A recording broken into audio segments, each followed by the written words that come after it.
사람이 죽은 후에 어떻게 되는 것인가? 이 질문은 죽은 자들을 위한 것이 아니라 바로 살아있는 우리를 위해서 필요한 질문입니다. 비록 성경이 죽은 자들은 꿈도 꾸지 않는 깊은 잠을 자고 있고 아무것도 모른다는 사실을 반복하고 있는데도 오늘날 여전히 많은 사람들이 이 헬라의 이교 사상을 쫓아서 영혼은 결코 죽지 않는다, 그렇게 굳게 믿고 살고 있습니다. 이 얼마나 고집스럽고 이상한 일입니까? 오늘날 이 현대 기독교인들이 믿고 있는 이 신조들을 성경 말씀에 비춰보면 여러 가지가 하나님의 말씀과는 상반되게 믿고 있다는 사실을 우리가 발견하면서 정말 놀라게 됩니다.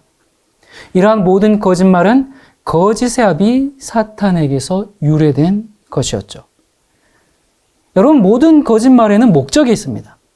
사탄은 왜 에덴 동산에서 하와에게 선악과를 먹어도 결코 죽지 않을 것이야 그렇게 속였을까요? 그 이유는 몸은 죽어도 영혼은 죽지 않는다는 거짓말을 퍼뜨린 후에 죽은 사람들의 영혼들로 가장하여 나타나서 사람들을 속이고 미신으로 사로잡기 위함이죠. 그러므로 대부분의 종교와 민간 신앙에서 이 귀신과 접신하는 강신술, 이런 일들은 인류의 역사만큼이나 오래된 것이고, 사탄은 이러한 속임수를 통해서 구슬하는 무속 신앙으로부터 시작해서 죽은 영혼들과 교통하는 그런 심령과학, 퇴마, 이런 정말 그럴듯한 가면을 쓰고 인간들을 기만하는 데 성공을 하고 있습니다.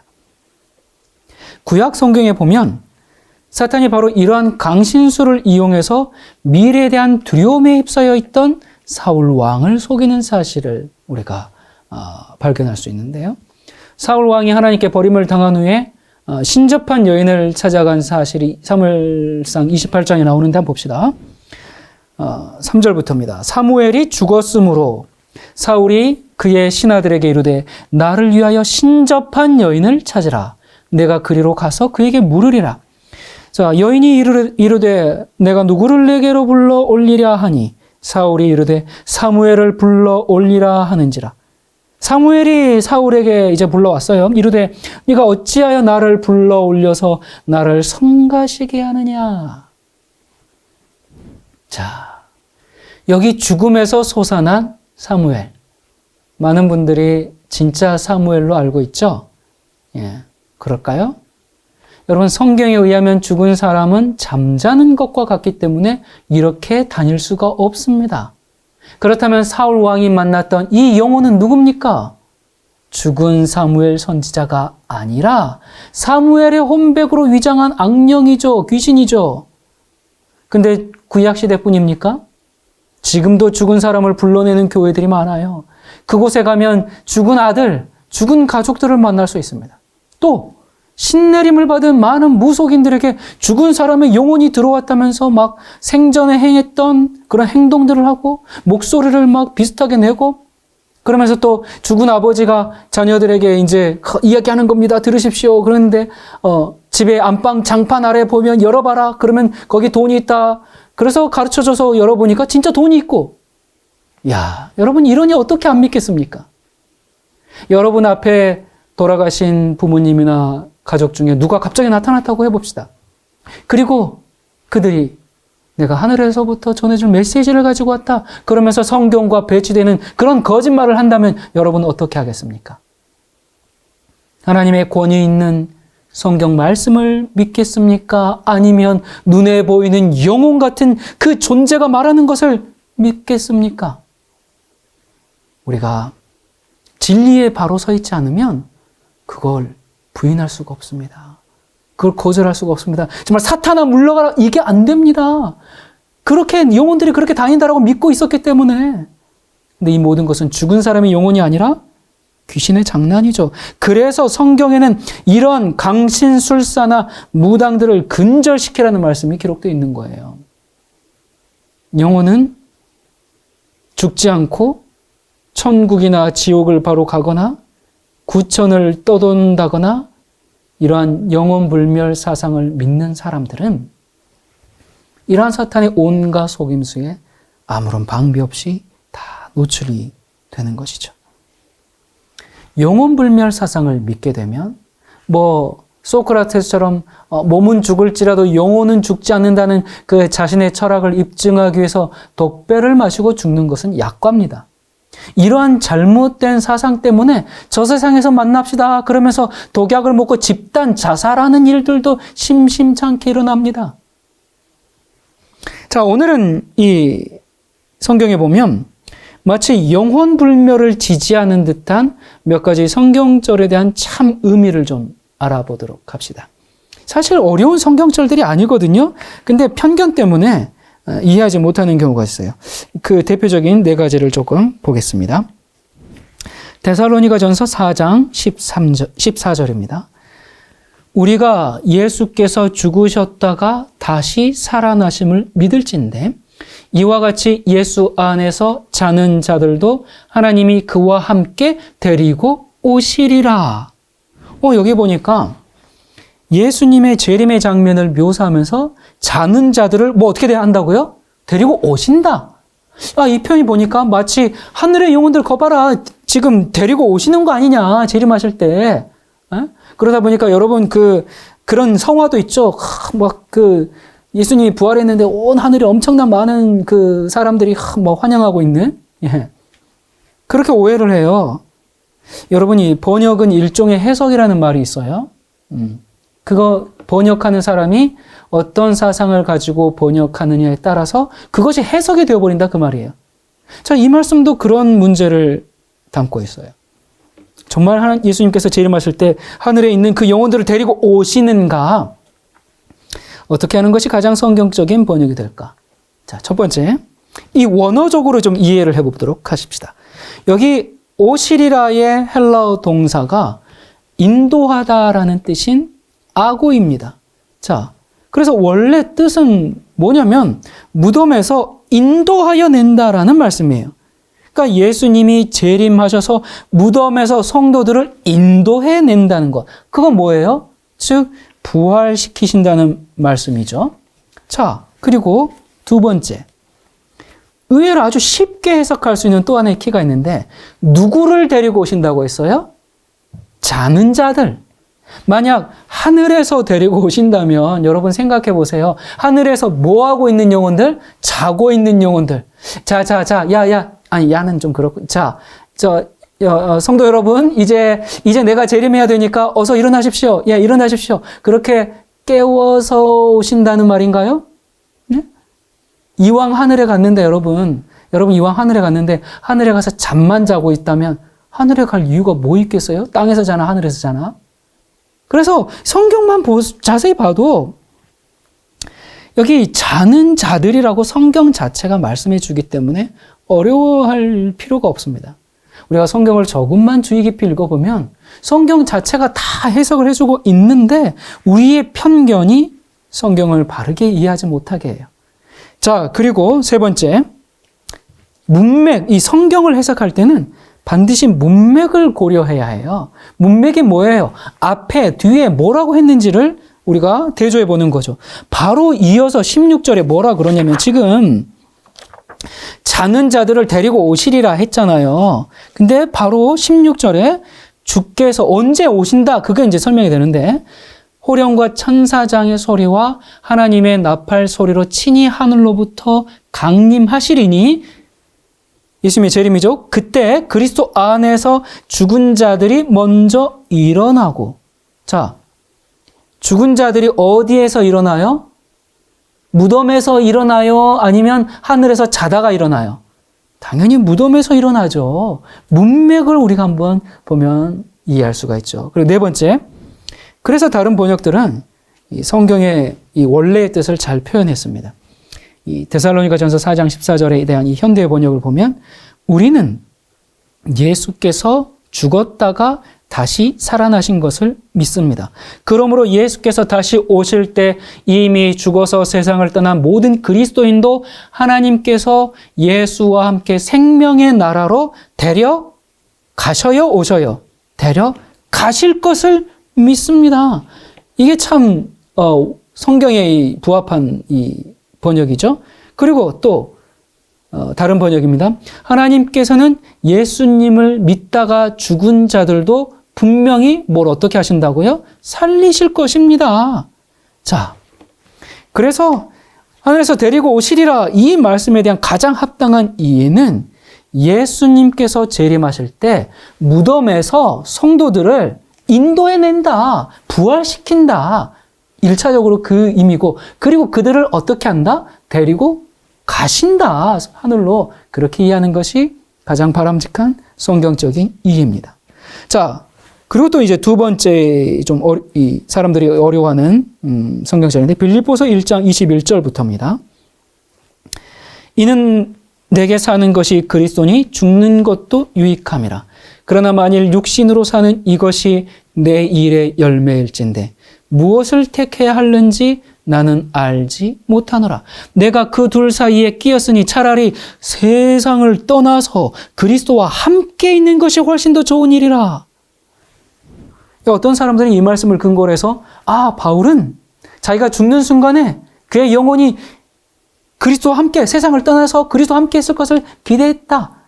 그렇게 해석하면서 이 영혼불멸을 뒷받침하려고 애쓰는데 성경은 이 그리스도와 함께 있다라는 것이 뭔지를 설명해 줍니다. 자, 바울이 데살로니가 교회에 보낸 편지에서 그리스도와 함께 있을 시기에 대해서 말해 줍니다. 데살로니가전서 4장 15절부터입니다. 우리가 주의 말씀으로 너희에게 이것을 말하노니 주께서 강림하실 때까지 우리 살아남아 있는 자도 자는 자보다 결코 앞서지 못하리라. 주께서 호령과 천사장의 소리와 하나님의 나팔 소리로 친히 하늘로부터 강림하시리니 그리스도 안에서 죽은 자들이 먼저 일어나고. 자, 주와 항상 함께 있을 때가 언제예요? 사도 바울은 재림의 때, 그때 비로소 우리가 그리스도와 함께 있을 것이다 라고 이야기를 합니다. 자, 바울이 골로새 교회에 보낸 편지에서는 뭐라고 했는지, 거기에서는 우리가 언제 그리스도와 함께 있을 것인지에 대해서도 또 말해줍니다. 골로새서 3장 4절입니다. 우리 생명이신 그리스도께서 나타나실 그때에 너희도 그와 함께 영광 중에 나타나리라. 자, 여기에서도 언제요? 예수님의 재림의 때에야 우리가 예수와 함께 있을 수 있다. 그렇게 선언하고 있습니다. 자, 바울이 또 고린도 교회에 보낸 편지 한번 볼까요? 고린도전서 15장 51절. 보라, 내가 너희에게 비밀을 말하노니 우리가 다 잠잘 것이 아니요 마지막 나팔에 순식간에 호련이 다 변화되리니 나팔 소리가 나매 죽은 자들이 썩지 아니할 것으로 다시 살아나고 그때 우리도 변화되리라. 마지막 나팔의 때 살아나서 우리가 그때 변화하고 그때 예수님과 함께 있게 될 것을 말씀했습니다. 자, 그리고 네 번째, 예수 그리스도께서도 분명히 말씀하십니다. 요한복음 14장 2절부터 3절. 내가 너희를 위하여 처소를 예비하러 가노니 가서 너희를 위하여 처소를 예비하면 내가 다시 와서 너희를 내게로 영접하여 나 있는 곳에 너희도 있게 하리라. 자, 우리 주님께서 지금 내가 너희와 함께 있는 때는 언제야? 라고 지금 말씀해 주고 계시죠? 언제요? 주님이 다시 오시면 우리는 주님과 함께 있게 됩니다. 이게 성경의 일관된 사상이에요. 그런데 아까 성경에서 내가 육신을 떠나서 예수님과 함께 있기를 원한다. 그 말은 육신을 떠나서라는 표현이 내가 지금 육신 떠나가지고 지금 천국 가서 예수님과 함께 있겠다. 그게 아니라 이건 죽음을 의미하는 것이지 죽는 즉시 영혼이 육체를 떠나서 그리스도와 함께 있다. 이런 걸 지금 말하고 있는 것이 아니죠. 자, 세 번째. 여기 또 조금 이상한 말씀이 좀 있는 것 같아요. 고린도후서 5장 6절부터입니다. 그러므로 우리가 항상 담대하여 몸으로 있을 때는 주와 따로 있는 줄을 아노니 이는 우리가 믿음으로 행하고 보는 것으로 행하지 아니함이로라. 우리가 담대하여 원하는 바는 차라리 몸을 떠나서 주와 함께 있는 그것이라. 여기 보니까 몸을 떠나 이제 주와 함께 있자 이런 표현이 나와요. 예. 그래서 영혼은 불멸하기 때문에 죽으면 영혼이 빠져나가 몸을 떠나서 이제 주와 함께 있는 거야. 예, 이제 그런 사상을 가지고 있는 사람들은 이 성경절을 이용해서 영혼이 육신을 떠난다라고 말해요. 자, 그런데 그 앞에 나오는 1절부터 4절까지 읽어보면 몸을 떠나서 주와 함께 거한다. 그 말의 의미가 뭔지를 충분히 이해할 수 있습니다. 자, 뭐라고 되어 있는가? 좀 어려운 말씀인 것 같은데 잘 한번 봅시다.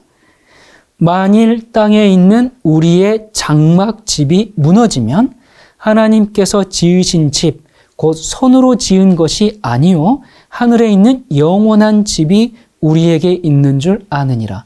참으로 우리가 여기 있어 탄식하며 하늘로부터 오는 우리 처소로 덧입기를 간절히 사모하노라. 이렇게 입음은 우리가 벗은 자들로 발견되지 않으려 함이라. 참으로 이 장막에 있는 우리가 짐진 것 같이 탄식하는 것은 벗고자 함이 아니요 오히려 덧입고자 함이니 죽을 것이 생명에 삼킨 바 되게 하려 함이라. 자, 여기 보니까 사도 바울이 자신의 없어질 몸을 뭐라고 했어요? 장막집이라는 표현을 썼어요. 그러니까 땅에 있는 우리의 장막집이 무너지면 이건 뭘 뜻하겠어요? 죽음을 뜻하겠죠. 그래서 베드로도 이렇게 자기의 죽음을 얘기하면서 베드로서 1장 14절에 나의 장막을 벗어날 것이 임박한 줄을 알미라 그랬어요.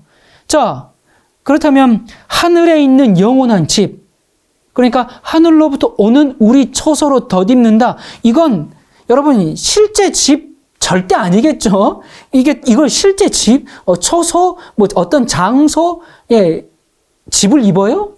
그 얘기가 전혀 아닙니다. 그러면 뭐예요? 4절에 답이 나와요. 죽을 것이 생명에 삼킨 바 되는 때, 그러니까 생명으로 이제 바뀌어요, 죽을 것이. 그리스도의 재림 때 부활한 몸이 입게 될 썩지 않을 생명, 신령한 몸을 말하는 것이거든요. 자, 그렇다면 이제 이런 말씀을 후에 8절에 나오는 몸을 떠나서 주와 함께 거하는 거, 그게 뭐겠어요? 그게 영혼불멸을 주장하는 사람들이 말하는 것처럼 바울이 육체를 떠나서 빨리 벗어나서 속박에서 벗어나서 영원한 이데아 하늘에 가기를 원했다, 그게 아니고 오직 마지막 부활의 날에 정말 새로운 몸을 입기를 원했던 것이죠. 자, 계속해서 이어지는 그 성경절에 답이 또 나와 있어요. 10절. 이는 우리가 다 반드시 그리스도의 심판대 앞에 드러나 각각 선악간에 그 몸으로 행한 것을 따라 받으려 함이라. 심판대 앞에서 각각 그 행한 것에 따라 보상을 받게 되는 때는 언제입니까? 재림의 때입니다. 제가 재림의 때라고 우기는 게 아니라 예수님께서 친히 말씀하셨어요. 계시록 22장 12절. 내가 속히 오리니 내가 줄 상이 내게 있어 각 사람에게 그의 일한 대로 갚아주리라. 언제 갚아준다고요? 주님께서 오셔가지고. 자, 바울은 또 고린도전서 15장에 다시 한번 이 사실을 확인하고 있죠. 51절. 보라 내가 너희에게 비밀을 말하노니 우리가 다 잠잘 것이 아니요 마지막 나팔의 순식간에 호련히 다 변화되리니 이 썩을 것이 썩지 아니함을 입고 이 죽을 것이 죽지 아니함을 입을 때에는 사망을 삼키고 이기리라고 기록된 말씀이 응하리라. 자, 이것이 바로 죽을 것이 생명에 삼키게 되는 겁니다. 자, 그러므로 몸을 떠나서 주와 함께 있게 되는 날은 지금 바울이 내가 죽자마자 지금 몸을 떠나서 이제 예수와 함께 있겠다, 그 얘기를 말하는 거예요? 아니죠. 주님의 그리스도의 재림의 날을 사모하는 것이죠. 자, 그리고 네 번째, 정말 이해하기 어려운 이상한 말씀이 하나 있는데 베드로의 이제 얘기입니다. 베드로전서 3장 18절부터 한번 볼까요? 그리스도께서 육체로는 죽임을 당하시고 영으로는 살리심을 받으셨으니 저가 또한 영으로 옥에 있는 영들에게 전파하시니라. 그들은 전에 노아의 날 방주 예비할 동안 하나님이 오래 참고 기다리실 때에 순종치 아니하던 자들이라. 야, 이거 진짜 엄청난 이상한 말씀 같아요. 이 말씀 잘못 읽으면 엄청나게 잘못된 교리들이 막 쏟아질 수 있는 그런 난해절입니다. 여기 보니까 마치 예수님께서 십자가에 달려 죽으신 후에 죽자마자 어디 가신 거예요? 지옥에 내려가셔가지고 노아 당시에 멸망당한 사람들에게 복음을 전파하셨다. 그렇게 오해하기가 쉬워요. 근데 실제로 그렇게 얘기하는 사람들 많아요. 그렇게 믿는 사람들 많아요. 만일 그것이 사실이라면 죽은 후에도 지옥에 있는 사람들도 구원을 받을 수 있다라는 그런 두 번째 기회가 있다는 말이 됩니다. 자, 그러면 지옥에서 예수님이 직접 전도하셨으니까 예수님 영접하고 거기서 천국으로 갈 수 있을까요? 마치 천주교의 연옥처럼 연옥에 있다가 천국 가듯이 그런 건가요? 정화의 불로 태움을 어느 정도 받은 다음에 가는 거예요? 성경 어디에도 죽은 이후에도 구원의 기회가 있다는 가르침은 없어요. 그건 천주교의 가르침이죠. 그거하고 개신교하고 짬뽕이 돼가지고 어떤 교회는 또 그렇게 가르치더라고요. 여러분, 죽는 순간에 구원받을 수 있는 기회도 끝난다라는 것이 성경의 사상입니다. 그리고 또 문제가 있어요.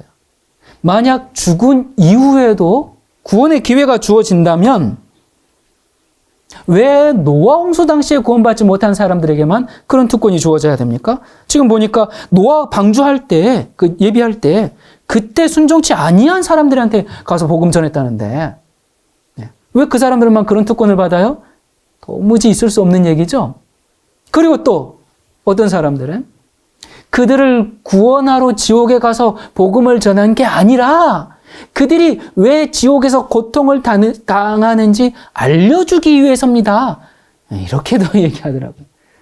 여러분, 예수님이 정말 지옥에 가셔서 그 사람들 보면서 너희들 나 안 믿었지? 그러니까 이렇게 고통당하는 거야. 그렇게 알려줘요?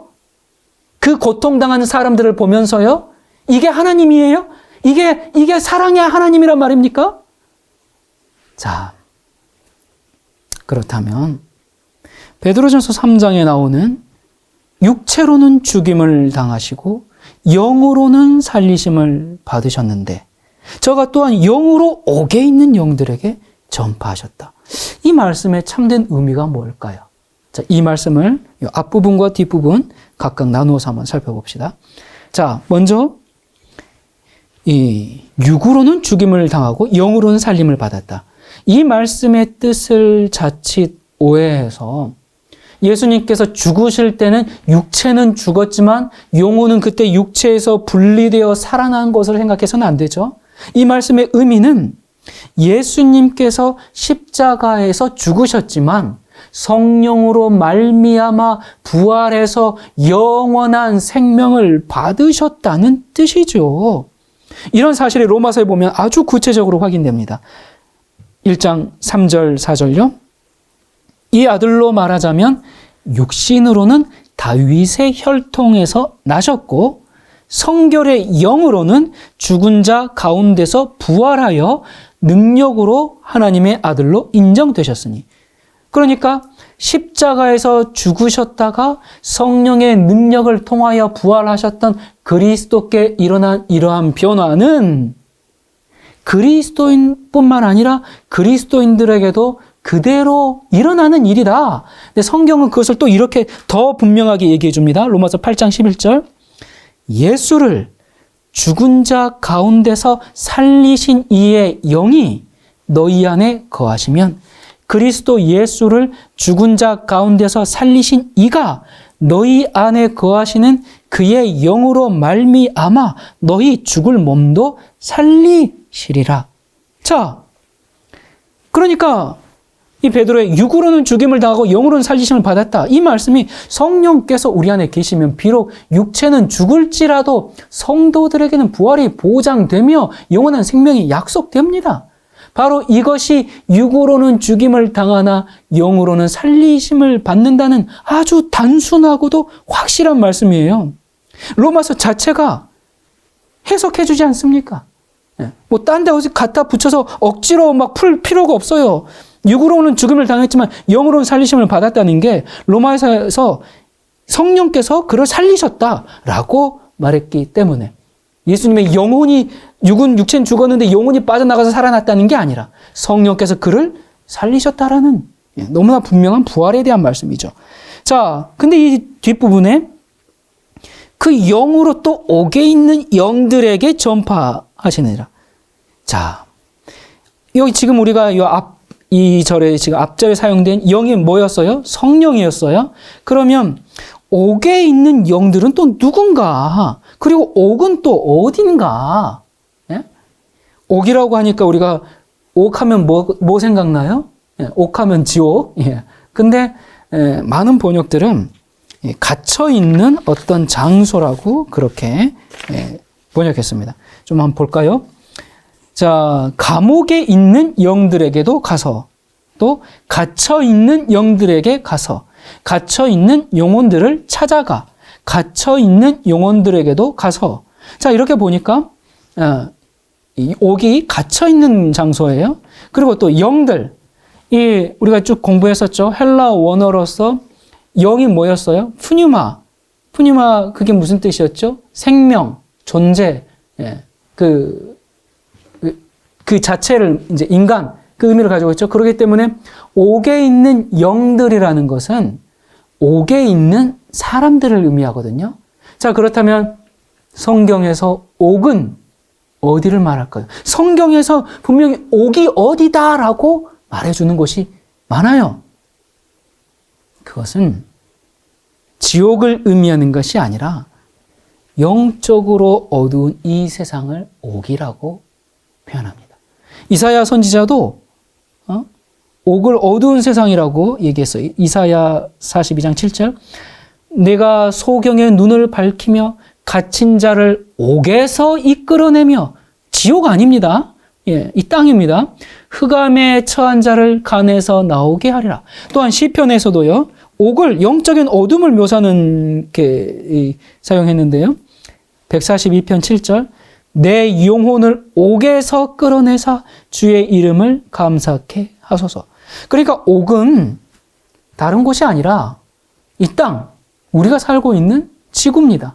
그러면 이 지구에 살고 있는 옥에 있는 영들이 누군가? 그건 이어지는 성경절에서 분명하게 밝혀집니다. 그게 누구냐? 베드로전서 3장 20절. 그들은 전에 노아의 날 방주를 준비할 동안 하나님이 오래 참고 기다리실 때에 복종하지 아니하던 자들이라. 자, 정리해 봅시다. 그러니까 사도 베드로가 지금 하고자 한 얘기가 뭘까요? 예수님이 십자가에 돌아가셔서 부활하기 전까지 그 잠깐 동안 지옥에 내려가셔서 노아 홍수 당시 멸망당한 사람들에게 복음을 전했다, 그 얘기를 하고 싶은 걸까요? 여러분, 영혼불멸설을 믿으면 이런 회개망측한 상상이 마치 성경 말씀처럼 둔갑하게 됩니다. 또 그런가 보다 그렇게 이렇게 받아들이게 돼요. 근데 여러분, 이 베드로전서는 소아시아 지역에 시험받는 성도들을 위로하기 위해서 기록된 편지서죠. 그 당시 교회 어땠습니까? 외부의 박해, 내부의 시련으로 고통 중에 있었어요. 악인들은 득세하고 의인들은 고난당했습니다. 그래서 예수님의 죽음과 부활로 그들을 위로한 후에 그들을 정말 노아 시대의 예를 들어서 구원의 복음을 듣고도 순종치 아니하는 그 자들에게, 정말 그런 사람들에게 준엄한 심판이 있을 것을 경고하면서, 너희들이 지금 이렇게 어려움과 핍박을 받고 있지만 그들에게는 그런 심판이 있을 것이야. 너희들은 인내하라. 끝까지 인내하라. 승리하라. 그것을 격려하고 있는 것입니다.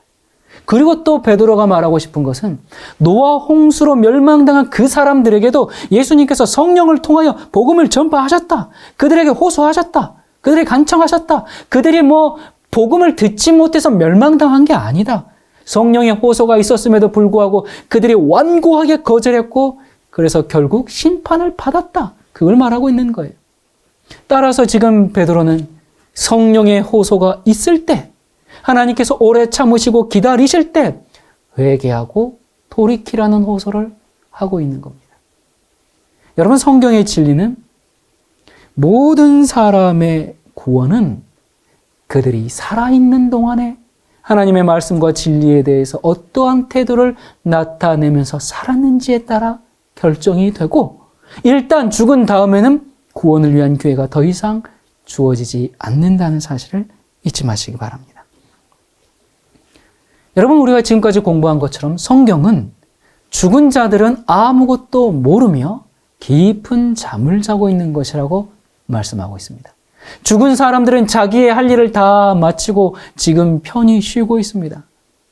우리는 그리스도인들로서 성경에도 없는 이교의 가르침을 가지고 정말 이미 고인이 된 우리의 부모들과 가족들을 이상한 귀신으로 만들지 말아야 합니다.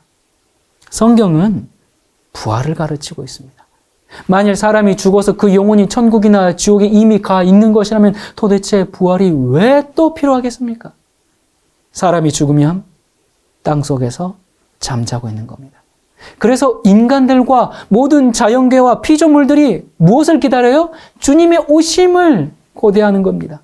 다시는 썩지 아니할 새 몸을 입기 위해서 우리 모두는 부활의 그 아침을 사모하고 있는 겁니다. 인류의 소망은 부활입니다. 그래서 바울은 고린도전서 15장에서 우리에게 부활이 없다면 다 망했을 거라고 그렇게 이야기하고 있죠. 부활은 완전한 개체와 개성을 지닌 전인적인 생명의 회복을 의미합니다. 육체는 썩고 영혼만 부활하는 것이 아니에요. 바울은 그리스도의 부활이 없었다면 어떤 일들이 생기게 되는지를 이렇게 강한 어조로 선언합니다. 첫 번째, 복음의 전파가 필요가 없습니다. 고린도전서 15장 13절. 만일 죽은 자의 부활이 없으면 그리스도도 다시 살아나지 못하셨으리라. 그리스도께서 만일 다시 살아나지 못하셨으면 우리가 전파하는 것도 헛것이요.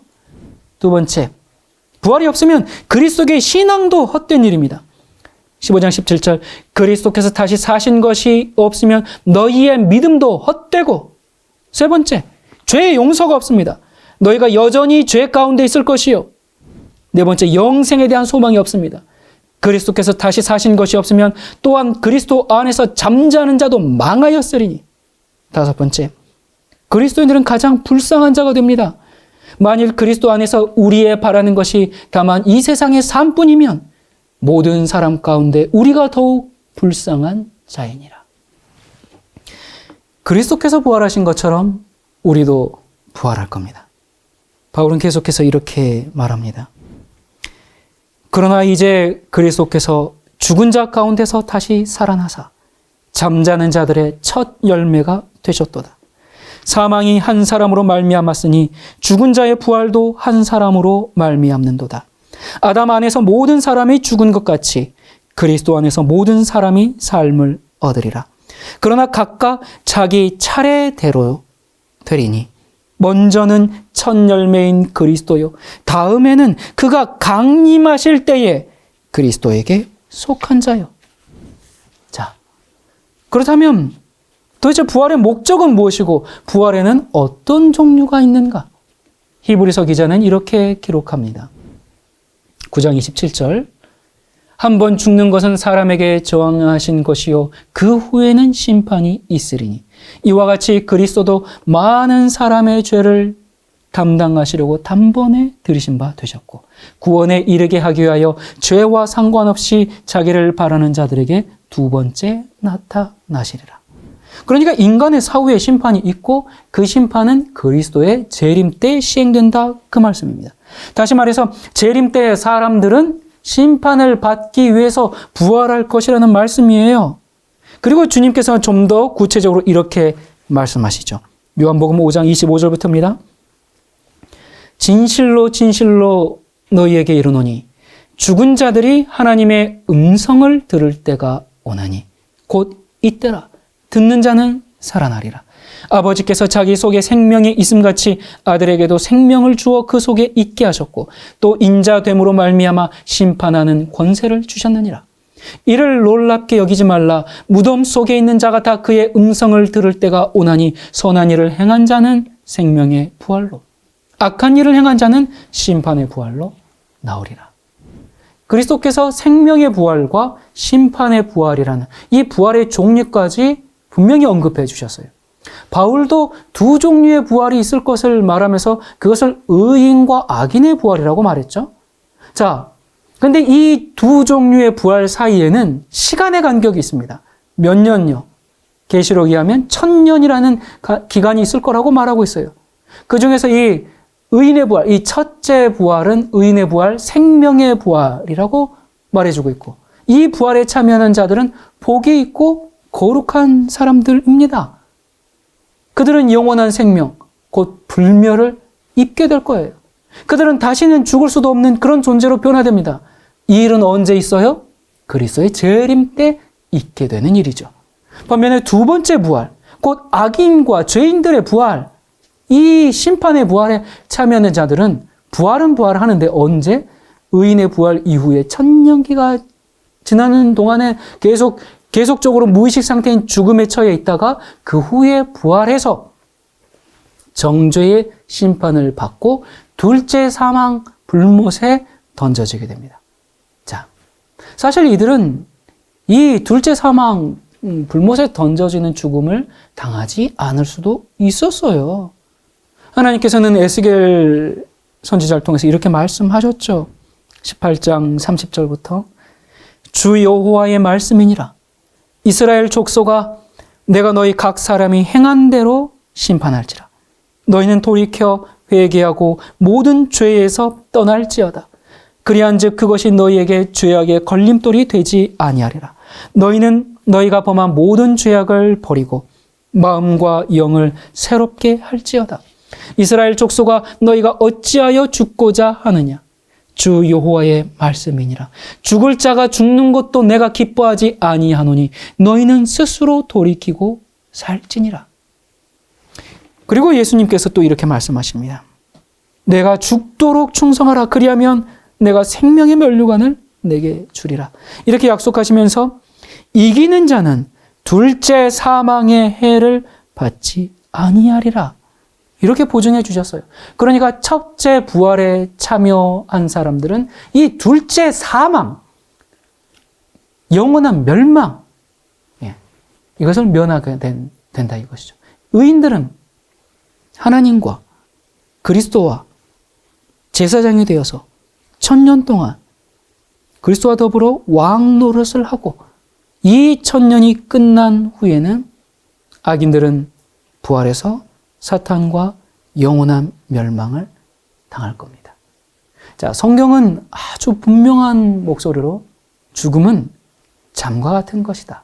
그렇게 말하고 있고, 지금 죽어 있는 사람들과 앞으로 죽을 사람들은 예외 없이 부활을 경험할 것인데, 의인들은 첫째 부활인 생명의 부활에 참여해서 영원한 생명을 누리고, 악인들은 그로부터 1000년이 지난 후에 둘째 부활인 심판의 부활, 정죄의 부활에 참여해서 영원한 멸망을 당할 것이라고 오해할 여지 없이 확실하게 선언하고 있습니다. 성경은 절대로 영원불멸을 가르치고 있지 않습니다. 그것은 중세기 때에 살그머니 교회 안으로 들어온 이교 사상이에요. 우리는 과연 성경을 믿을 것인가? 아니면 사람의 철학과 가르침을 믿을 것인가? 선택은 우리에게 달려 있습니다. 사도행전 17장 11절, 베레아 사람들은 데살로니카에 있는 사람보다 더 신사적이어서 간절한 마음으로 말씀을 받고 이것이 그러한가 하여 날마다 성경을 상고하므로. 여러분, 교회의 전통이나 교단의 교리가 아니라 이 성경의 가르침을 따라서 참된 부활의 실체이신 그리스도를 믿고 주님이 다시 오시는 재림의 소망을 갖고 사는 그리스도인이 되기를 간절히 바랍니다. 감사합니다.